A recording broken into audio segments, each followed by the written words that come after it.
all young loves open, who is an amazing performance poet.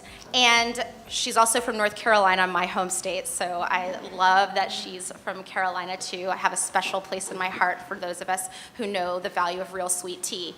And so she is now going to introduce this panel. It feels like a beautiful full circle for her to kick us off in our Inner Lives conversation with her poem, When I Have Gumption. Thank you. Woo! Thanks to Mia and Omega and Feminist.com and all the synchronicity that has had to happen for me to be here today.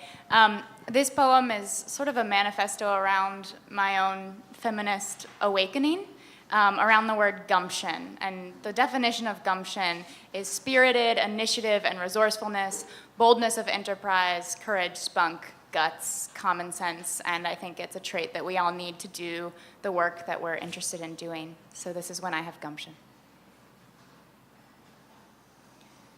When I have gumption, I'm the woman I want to be. And not just the woman I want to be, but the woman I want to see. On the screen, magazine, talking to me freely, not selling Pantene or the dream of tight jeans that don't squeeze. A queen. Like India Ari when she sings, I'm not the average girl from your video, and I ain't built like a supermodel, but I've learned to love myself unconditionally. That's the woman I want to see. When I have gumption, I am gracious and kind, grateful, divine, but direct. Don't expect a consolation prize, because I've been there before, been walked to my door, and it was easier to relent with a kiss than say no, was easier to give false hope than say go. But that was a lack of gumption. You know something? There was not one man who deserved my attention, much less my retention in the religion of his lanky locks, late-night calls, and emotional blocks around any thought of two souls caught up in love. That was not what this was, this arrangement between us. When I have gumption, I speak up just because I want to be heard. Every thought, every word, in a suit or a skirt, I deserve your brain, not just your gaze. But I'll take them both, because this body's not going anywhere. So if you get distracted because I'm a girl with breasts made for milk and hips built for birth and eyes set for sensing the danger ahead, if you get so distracted you can't hear what I've said, then I'll say it again, and I'll say it once more. You're going to get used to a girl on the floor, because I've got gumption and I've got teeth and a tongue to articulate my freedom of speech. A woman incensed is a woman who knows there is power in passion, in suffering, in woe, and the pain of the earth will not stop, only grows, the longer we keep our sisters enclosed in a cage sitting pretty while their spirits are starved, where greed, lust, and envy ratchet their hearts. It's a media frenzy, best dressed of the stars. Look at her thigh gap showing, look at her jiggly arm. She's a slutty homewrecker. She belongs on the farm. Next week, they'll forget her. Last week, they were charmed, and a lady can't win, photoshopped or not. Because a woman's deflections can always be caught and thrown back in her face and streaked through her hair. She's not woman enough, she's too fat, she's not fair, she's feminist, smart, too tomboy to play in this world of real Barbies and Louboutin slaves. It's not our gumption that constrains us. That's for damn sure. It's innocent, ingenue, coquettish, demure. It's the seen and not heard second sex of the world. It's the lines that he blurred. It's the war on the girl.